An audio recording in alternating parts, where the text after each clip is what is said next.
All right, welcome back to the Digital Perspectives channel. Hit the like and subscribe, guys. I'm Brad Kimes. You can follow me on Twitter at BackupBradleyAbove. I want to give some shout-outs real quick before we get started. Michael Val, 5 Links, Michael C., DJ Peter Vass, XRP Crypto, Wolf, and everybody else who always puts out incredible content. Let's go ahead and get into this thing. I'm going to lay out some information from you. We're going to talk about the BIS. We're going to talk about regulators. We're going to play some video clips from regulators, and we're going to, and lobbyists even, I believe. So, but what we're going to look at here is what I believe is going to become the shot that is heard around the world. And make no mistake about it, I believe everything I tell you. You guys know that. And I feel like every day I also show up and give you the information that supports every bit of it. All right, let's go ahead and get into this thing. So right here, thank you to CR Equity Pool. 70 countries have already adopted ISO 20022. An estimated 87% of global transactions will be supported by ISO 20022 by 2023. This is pretty remarkable. Now, when we go into this, we look in here and we see that it talks about how Ripple had been brought into the standards body, which we knew, to work on developing the new financial system for everyone. What I found interesting about this is when you go into this, the timing of move particularly interesting, coming as it does less than 2 months since the fellow, or should be the rival payment infrastructure firm SWIFT had to announce the pushback of its ambitious plans to migrate cross-border payments to ISO 20022. Okay, so now we know that Ripple is on that standards body. It's already there, right? We know that. So, Representative Director of SBI Remit, with the steady rise of remittance flows, we see Ripple helping us open up new revenue potential and a better overall experience for our customers. It's coming, right? The point of this one is really just 70 countries around the world already on the ISO 20022 network. So, maybe 2023 really does mean full adoption, but that doesn't mean that they can't begin using it. Now, there's another question. Now, let's keep this moving. So we get here and we see that this regulator set out steps to boost cross-border payments. Now this touches on the API protocols for data exchange. More consistent anti-money laundering oversight are among the priorities set out by the group of central banks seeking to improve cross-border payments. Again, this is that strategic partnership from the BIS and the Fed and many other central banks that are working to foster innovation for fintech and payments. All right, now this is remarkable. So let's keep this going because we've got a lot to go over today. This is where it was originally announced in the BIS, the Bank of International Settlements, which, by the way, is the central bank of central banks, right? Where they announced that partnership with all of these different central banks right here, including the Federal Reserve out of New York. This is pretty remarkable, right? Well, let's keep going because then there's this document here from the BIS about the CLS. And the CLS is a limited purpose bank for settling FX, the foreign exchange market, based in New York with its main operations in London. It is owned by 69 financial institutions, which are significant players in the FX market. It currently settles and trades in 17 currencies, 3 in North America, Canadian dollar, Mexican peso, US dollar, so on and so on. You guys get the drill, right? It settles the FX market. This is what the path looks like when it settles. You see Japan, central bank here, right? Path, CLS sits between that and the US bank path, right? It's all a circle right here. CLS sits right in the middle of it. Well, it's interesting because that's where we all usually see XRP or Ripple and XRP sitting, right? So pretty remarkable. What is CLS? Again, it is a limited purpose bank for settling FX in New York with its main operations in London. 69 financial institutions are significant players in the FX market. Okay. This was interesting. Since it began operations in 2002, CLS has rapidly increased and by March 2017 was settling just over 50% of the global FX transactions. As a result, listen to this, the Financial Stability Oversight Council, FSOC, officially designated CLS a systemically important financial market utility in July of 2012. The single-day record value settled is US $11.11 trillion, set on June 17th to 21st. The single-day record for volume settled is 2.58 million, set on November 14th, 2016. In 2002, CLS was launched with 39 members in 7 currencies. As of 2017, CLS settles 18 currencies and 79 shareholders, 66 settlement members, and 24,000 plus third-party clients. You catching this? Okay, so CLS is a big deal. I think we got that message across, right? CLS is a big deal, handling an enormous FX market. Okay. Good. I'm glad we're all on the same page on that one. Large number of now this is a document, this is a white paper from CLS, okay? I'm going to pick it up right here. The complex nature of this model presents various challenges for banks in the broader industry. Large number of Nostro Vostro accounts held by banks with each other to support global network requires the effective maintenance of cash balances. Unpredictable transaction volumes can often result considerable levels of inaccessibility or inaccessible liquidity. This underutilized liquidity exists across many Nostro Vostro accounts, resulting in significant costs for banks. These costs are exacerbated by resources required to administer the network. It requires network managers to review contracts, monitor transaction volume, and ensure AML KYC compliance for a large number of Nostro Vostro relationships. And each bank's treasury division must manage funding and liquidity, which entails checking cash positions, negotiating rates, purchasing liquid assets, and funding the accounts. Now, I'm not going to continue to read. You get the idea, the struggle it is to maintain all of this on the daily with the volume of payments and money that is moving through this system. Now, what I find interesting about CLS is when we come down here, there's no silver bullet yet, but let's look at the options they're looking at. This is the CLS white paper.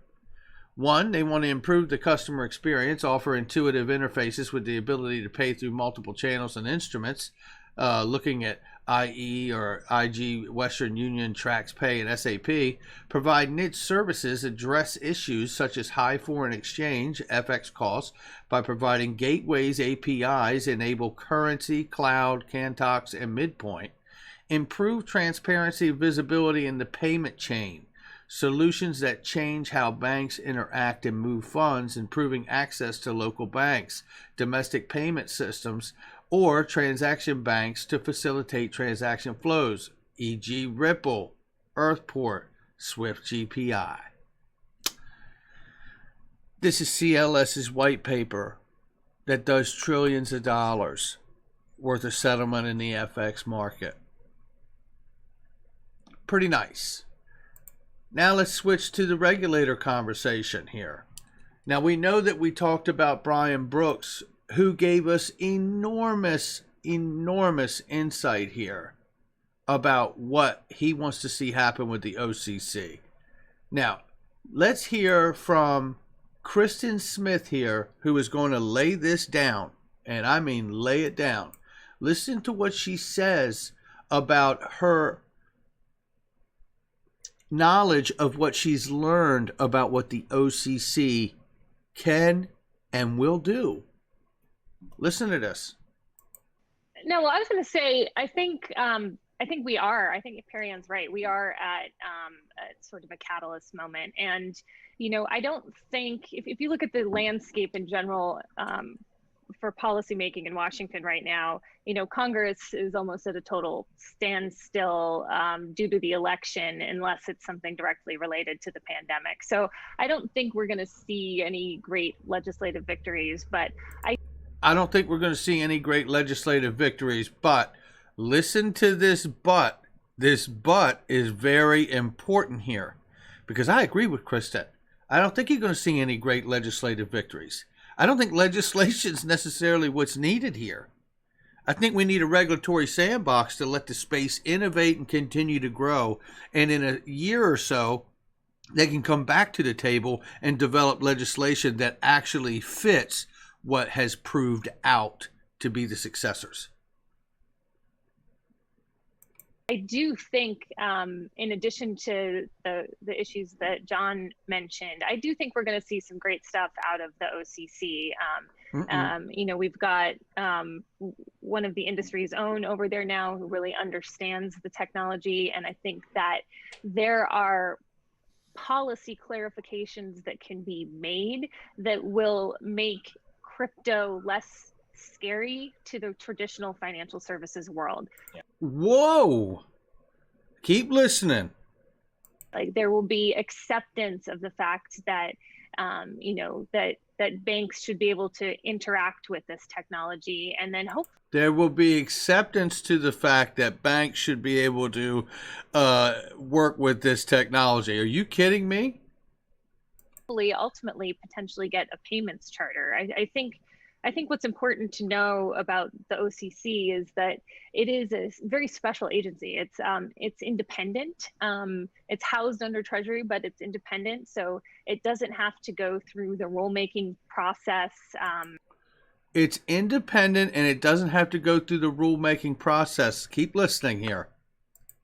Or getting approval from the OMB and OIRA and all of the like traditional regulatory processes that most executive branch agencies have to do. And it also doesn't need a vote of a commission, because unlike the SEC or the CFTC that have, you know, 5 voting commissioners that may disagree, you know, this is a one-man operation. So now I'm going to tell you something. That is quite a statement right there.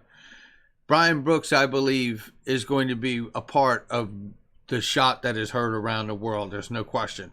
I think that we'll be able to see some fast action, you know, this summer and this fall coming out of there. And I think that will help pave the way for other regulators over at the SEC and FinCEN to have more comfort with advancing some clearer, more better policies. I mean, just remarkable fire rate here. Looking to the summer and the fall from the OCC and Brian Brooks. Now, listen, I covered this, and I am going to put this video that I'm showing you in the comment section. And shout out to Dan Spoolman, or Spuller, who actually came through and saw the video I did the breakdown of and complimented us on that. And shout out to him and Kristen Smith for a fantastic interview on this Unitized conference. It was really remarkable.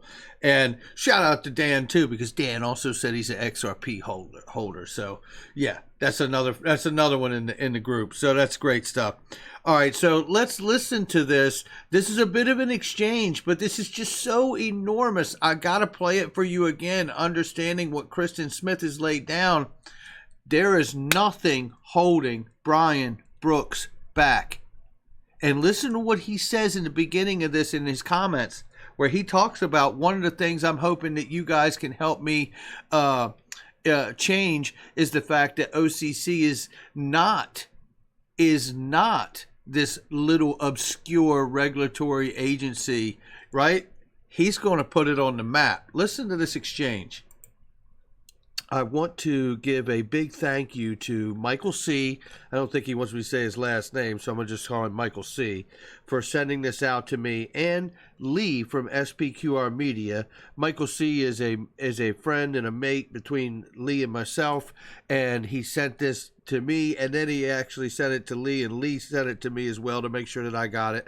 And I really appreciate those guys so much and all that they do. And I think Lee from SPQR Media has got another deep dive video coming out very soon as well, so I want to keep an eye out for that. Shout out to both of them. I hope they're staying safe during this time. Okay, so what we're going to do is we're going to start at 2 minutes here, and we're going to listen to some very, very powerful words from Brian Brooks, who is heading up the OCC currently right now.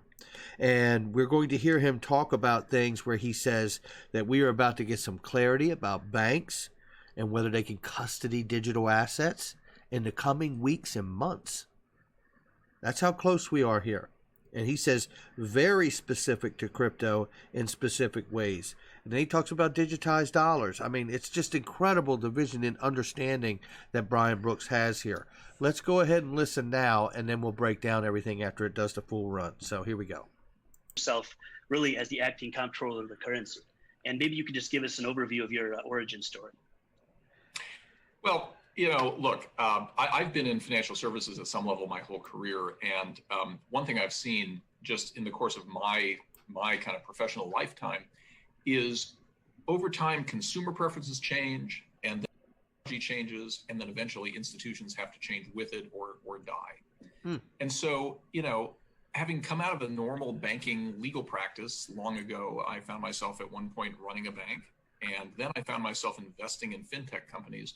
And then I discovered crypto, all of which is about sort of the evolution toward the future, right? And so, banks have been our financial intermediaries for hundreds and hundreds of years, but they weren't created the way they are now, and they don't have to be the way they are now forever. So the way I would talk about crypto is really about the future of money. Money transacts through a financial services system that I regulate, and the historical way we had a financial services system was through banks. One of the things I'm really focused on here, and I know we'll talk more about that, is the idea that, banks and the concept of what a bank is has to evolve to meet the times. And I think crypto came about at a certain moment in time for a reason. It happened just as the financial crisis was unfolding, just as there was the first inkling of a lack of confidence in fiat money, not just in the US, but around the world. And while the great news is that the US economy remains strong and that the US dollar remains kind of the central reserve currency of the world, there are more reasons than ever to believe that money has to evolve in a bunch of different ways. That's what crypto is all about. So I've been working on the evolution of financial services my whole career. Crypto was kind of the apotheosis of that. And the fact that now I get to sort of oversee the system that one day will include crypto is pretty exciting for me. That's remarkable right there. That one day will include crypto. He knows it's going to happen. Look at his face. There's no question he realizes he has the power to make this happen, and I believe he's going to. Whoa. Yeah, oversee the system that will. Brian, that's fantastic. For at least the past 2 years that I've been at the Blockchain Association, obviously regulatory issues have been on the front lines, and we've heard a lot about the SEC and the CFTC, also FinCEN, but it wasn't really until you showed up at the OCC that people started talking about it. And I think the point you made about banks needing to evolve is very important. But can you kind of talk maybe a little bit more specifically about some of the ways that crypto companies can interact with your agency? Listen very carefully to what Brian says here. This is a stream of incredible insight and information of what is about to happen in this space. And what powers you have over crypto? So Kristen, first of all, remember the good thing about crypto is nobody has power over it. That's the whole point of crypto. I know that's why we're all here, and I respect that fact a lot. What I would also say is one of my missions at the OCC is never to see another news story that says ... an obscure regulatory agency, the Office of the Controller of the Currency. So you all can help me dispel that idea. The way that the OCC works in the ecosystem and the way that crypto companies will eventually come to work with us, I think, is we are the chartering agency for banks. None of the other agencies that you mentioned charter companies. They certainly don't charter banks, which are the central way that value is exchanged in our society. And so if what crypto aspires to be is an alternative way of transmitting value across networks versus through centralized banks, that has to start someplace. It has to start with the real world that exists today, and that's the banking system. So I think over the next few weeks and few months, the OCC is going to start speaking to crypto in some very direct ways, starting with the simple and evolving into more complex ideas. We're going to have to say, for example, what we think about national banks being able to custody crypto assets, because we're going to be speaking to crypto in very specific ways. And over the coming weeks and months, we're going to have to speak to the fact of whether banks can custody crypto. I mean, this is just powerful what he's saying. This isn't a YouTuber or a podcaster. This is Brian Brooks, who's heading up the OCC, the national charter for, and going to write the federal charter for the entire banking system and release it in the fall, he says. As you know, people who hold crypto, especially people who hold large amounts of crypto, want it custodied in a way that's safe and secure. They don't want their private keys stolen. Damn Historically, right. banks have been the most important custodian for other assets. So what do we think about that activity for crypto? There's a huge issue around digitized dollars. You know, this has been a subject of central bank research in England and China and elsewhere for several years now. The US has had a pilot, sort of a study on central bank digital currency for a while.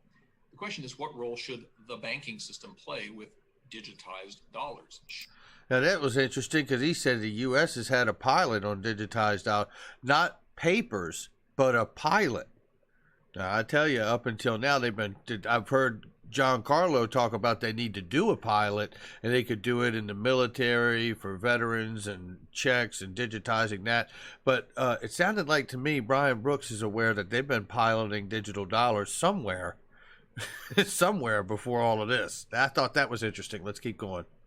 Should, for example, banks be able to run the reserve accounts for stablecoin projects? Mm-hmm. Should banks be able to accept deposits in stablecoin?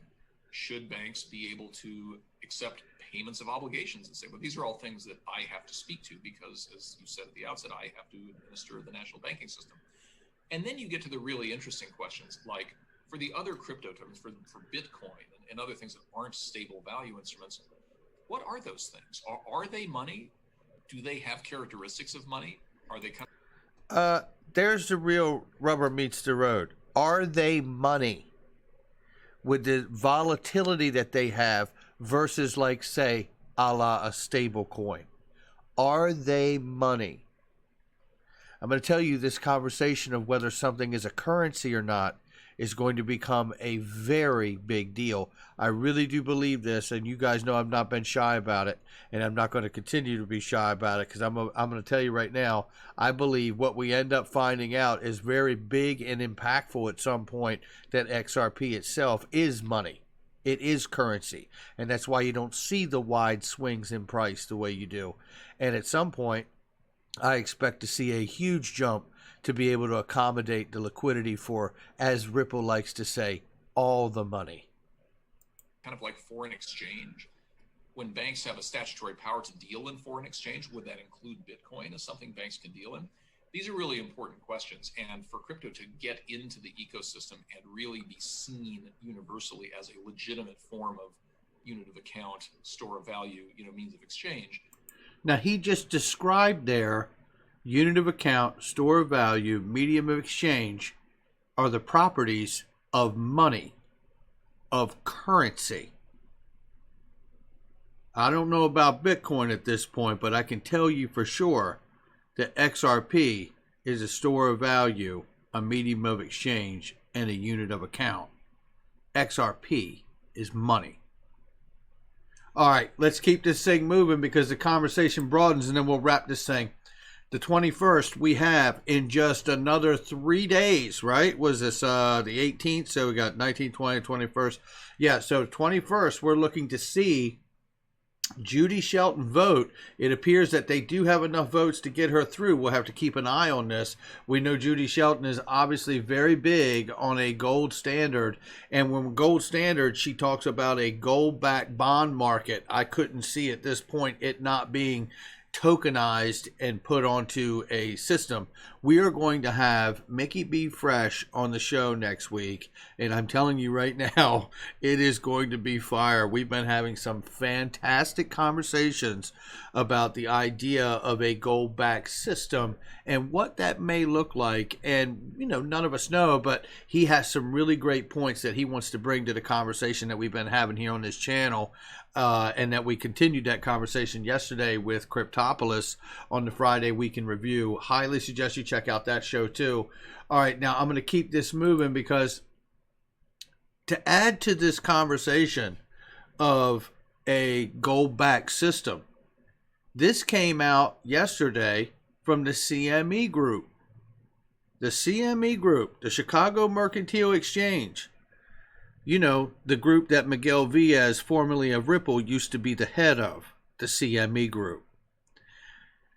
It is a global markets company. It is the world's largest financial derivatives exchange and trades in asset classes that includes agriculture products, currencies, energy, interest rates, metals, and stock indexes. Come on in. Let's listen to what the CME group says right here. Let's listen to this. With central bank stimulus weakening the dollar and gold being only about $100 short of its all-time high, a question has started to arise: can gold replace the US dollar as the world's reserve currency? The dollar has enjoyed this status for decades, but since it detached itself from the gold standard in 1971, it's essentially consistently weakened on a macro level. Confidence in the U.S. government and the political system in the U.S. is one of the keys, and gold doesn't have that issue of a loss of confidence. But what it does have is a problem with transportability. That's why it's more likely that a currency backed in gold, or even a digital asset backed in physical gold, could potentially replace the dollar much more easily than the actual physical bar of gold could. Whoa!